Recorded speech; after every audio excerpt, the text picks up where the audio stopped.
Birinci, əlimizdə olan məlumatlara görə, etibarlı mənbələrdən olan məlumatlara görə bu uydurmadır, bu yalandır. Bu, mən kitab dili ilə deyirəm. Bu, el dili ilə də desək, yəni bu ayıbdır. Bu, Əli ibn Əbi Talibə təhqirdir. İndi, ay Kərimov, bax, sən mənim bir qardaşım da, bax, əzizim ki, mən sənə bir sual verirəm. Bax, dəyərli qardaş, bir nəfər gəlsə sənin ailənə qarşı, sənin bax, bu dediklərini eləsə kimsə, sən susarsan, yox, ailəvi müdafiə edərsən.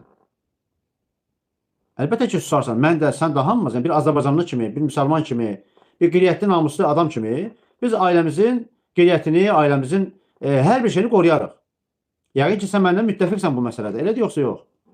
Yəni, Əli ibn Əbi Talib kimi bir cəngavər, Peyğəmbərimizin əmisi oğlu, Peyğəmbərimizin sevimli qızının ailəsi, uşaqları, yəni,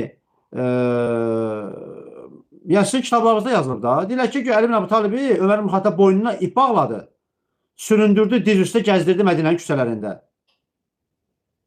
Bu sizin kitablarımızdadır, qardaş.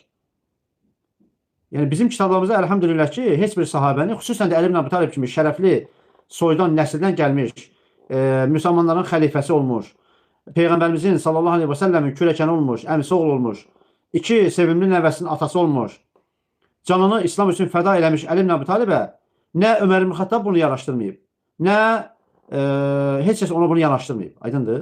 Bu sadəcə olaraq Şiə məzhəbinin istifadə etdiyi bir məzlumluq teatrıdır. Yəni ki, ay Fatimə yazıq olub, ona zülm ediblər.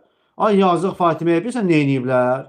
O yazığı Ömər ibn Xattab bir dənə təpi vurur qapıya. Fatimə qapını açmaq istəyəndə qapının arxasında olan mismar onun bətninə batır. Bətnindəki uşaq tələf olur. Fatimə özü də tələf olur. Girir bu azmış kimi Ömər ibn Xattab girir içəri Fatiməyə şillə təpi şapalaq vurur, döyür onu. Əli ibn Əbi Talib tutur yaxasına atır bayrağı, boynuna ip bağlayır, sürtüyür Mədinənin küçələrində. Bu sizin kitablarınızdadır, qardaş. Siz Peyğəmbər nəslinin ailəsinə bu cür qiymət verirsiniz. Yəni siz deyəndə ki, mən üzr istəyirəm, mən sizin özünü şəxsinizə demirəm.